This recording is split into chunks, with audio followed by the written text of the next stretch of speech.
இன்வெஸ்டர்ஸோட time consume ப்ராசஸை avoid பண்றதுனால multi asset allocation fund best சாய்ஸா இருக்கும். ஃபண்ட் மேனேஜரோட active investment decision and asset allocation ஸ்ட்ராட்டஜியை பேஸ் பண்ணி தான் மல்டி அசெட் அலோகேஷன் ஃபண்டோட பெர்ஃபார்மன்ஸே இருக்கு. நீங்க லாங் டேர்முக்கு ஆர் மீடியம் டேர்முக்கு ஒரு கன்சிடர் மணி இன்வெஸ்ட் பண்றீங்க, அதுக்கு equity oriented multi asset allocation ஃபண்டை சூஸ் பண்ணலாம். டாக்ஸ் அண்ட் ரிட்டர்ன்ஸ் வைஸ் ரெண்டுத்துக்குமே பெட்டரா இருக்கும். 20 இயர்ஸா இன்வெஸ்ட் பண்றாரு, அதாவது 5 lakhs lump sum and 5,000 rupees monthly SIP last 20 இயர்ஸா கண்டினியூ பண்றாரு. அவரு 17 lakhs இன்வெஸ்ட் பண்ணிருப்பாரு.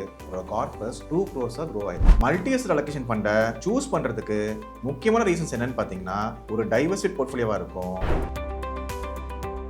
Hello everyone, myself Deepak Gokul. இன்னைக்கு பார்க்க போற topic multi asset allocation funds. இன்னைக்கு இன்வெஸ்டரோட மைண்ட் செட் எப்படி இருக்குன்னு பாத்தீங்கன்னா, ஸ்டேபிளான ரிட்டர்ன்ஸ் வேணும், அதே சமயம் லெஸ் வாலட்டிலிட்டி ஆஃப் ஃபண்ட்ஸ் இருக்கணும்னு எதிர்பார்க்கறாங்க. அப்படி பார்க்கும்போது multi asset allocation fund right சாய்ஸா இருக்கும். மல்டி அசெட் அலோகேஷன் ஃபண்ட்ல இன்வெஸ்ட்மெண்ட் ஸ்ட்ராட்டஜி எப்படி இருக்குன்றதை பார்க்கலாம். மினிமம் 3 அசெட் கிளாஸ் இன்வெஸ்ட் பண்ணுவாங்க: ஈக்விட்டி, டெப்ட் அண்ட் கமோடிட்டிஸ்னு வரும்போது மேஜரா கோல்ட்ல இன்வெஸ்ட் பண்ணுவாங்க. மல்டி அசெட் அலோகேஷன் ஃபண்டை சிம்பிள் அண்ட் பேசிக் அண்டர்ஸ்டாண்டிங்க்கு ஒரு எக்ஸாம்பிள் பார்க்கலாம். ஒரு 1 lakh ரூபி இன்வெஸ்ட் பண்றாங்க.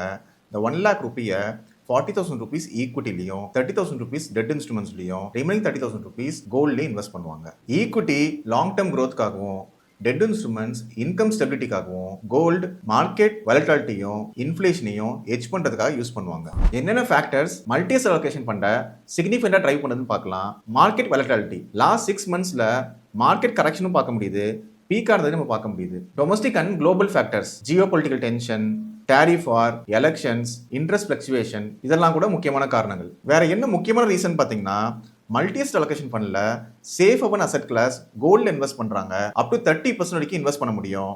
லாஸ்ட் 3 இயர்ஸ்ல கோல்டு 80% மேல க்ரோ ஆயிருக்கு. யூசுவலா ஒரு இன்வெஸ்டர் 3 அசெட் கிளாஸ்ல மேனேஜ் பண்ணும்போது டைம் கன்சியூம் ப்ராசஸாக இருக்கும். ஆக்டிவாக ஃபண்டை மானிட்டர் பண்ணணும், ரீபேலன்சிங்கும் பண்ண வேண்டியது இருக்கும். இந்த மல்டி அசெட் அலோகேஷன் ஃபண்டில் ஆட்டோமேட்டிக்காக அசெட் கிளாஸை மேனேஜ் பண்ணி போர்ட்ஃபோலியோ ரீபேலன்சிங்கும் பண்ணிடுறாங்க. மார்க்கெட் வாலட்டிலிட்டியை பீட் பண்ணுறதுனாலையும், கோல்டை அடிஷனல் அசெட் கிளாஸை இன்வெஸ்ட் பண்ணுறதுனாலையும், இன்வெஸ்டர்ஸோட டைம் கன்சியூம் ப்ராசஸை அவாய்ட் பண்ணுறதுனால multi asset allocation fund best சாய்ஸா இருக்கும். Multi asset allocation fund minimum 3 asset கிளாஸ்ல இருந்து மேக்ஸிமம் 7 அசெட் கிளாஸ் வரைக்கும் இன்வெஸ்ட் பண்ணுவாங்க. 3 அசெட் கிளாஸ் ஈக்விட்டி, டெப்ட் அண்ட் கோல்டு.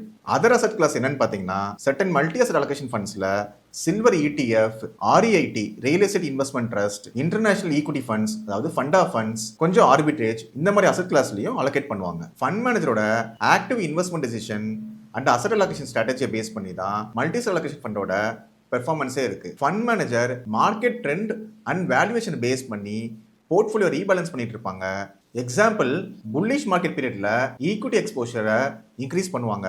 இதே மார்க்கெட் கரெக்ஷன் பீரியட்ல கோல்ட் அண்ட் அதர் அசெட் கிளாஸ்ல பர்சன்டேஜ் வைஸ் இன்க்ரீஸ் பண்ணுவாங்க. டாக்ஸ் இம்ப்ளிகேஷனை 2 டைப்ஸா பிரிக்கலாம். மல்டி அசெட் அலோகேஷன் ஃபண்ட்ஸ்ல ஒன்னு equity oriented multi asset allocation fund, another டெப்ட் oriented multi asset allocation funds. ரெண்டுத்துக்கும் டாக்ஸேஷன் மாறும். இப்போ equity oriented multi asset allocation ஃபண்ட்னா LTCG பொறுத்த வரைக்கும் லாங் டேர்ம் கேபிட்டல் கெயின் டாக்ஸ்னு சொல்லுவாங்க.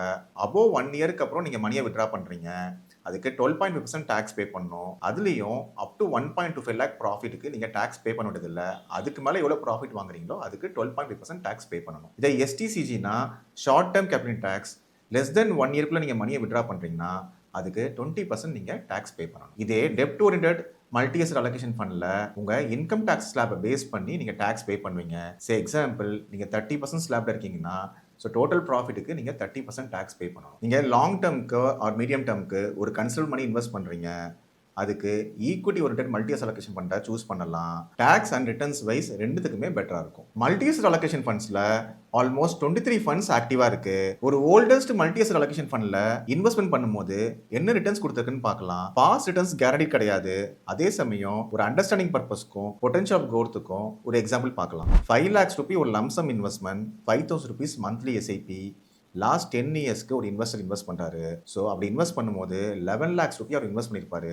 டோட்டலாக ஒரு கார்பஸ் மோர் தென் 35 lakhs க்ரோ ஆயிருக்கு. இதே சேம் கைண்ட் ஆஃப் இன்வெஸ்டர் இன்னொருத்தர் 20 இயர்ஸா இன்வெஸ்ட் பண்றாரு, அதாவது 5 lakhs lump sum and 5,000 rupees monthly SIP last 20 இயர்ஸா கண்டினியூ பண்றாரு. அவரு 17 lakhs இன்வெஸ்ட் பண்ணியிருப்பாரு. அவரோட கார்பஸ் 2 crores க்ரோ ஆயிருக்கு. ஸோ மல்டி அசெட் அலோகேஷன் பண்ணி நீங்க இன்வெஸ்ட் பண்ணலாம்.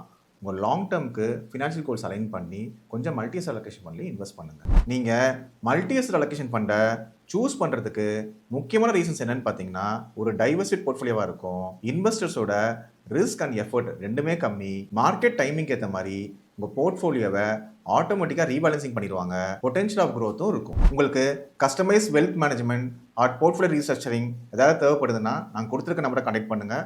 Myself Deepak Gokul, certified chartered wealth manager. நன்றி, வணக்கம்.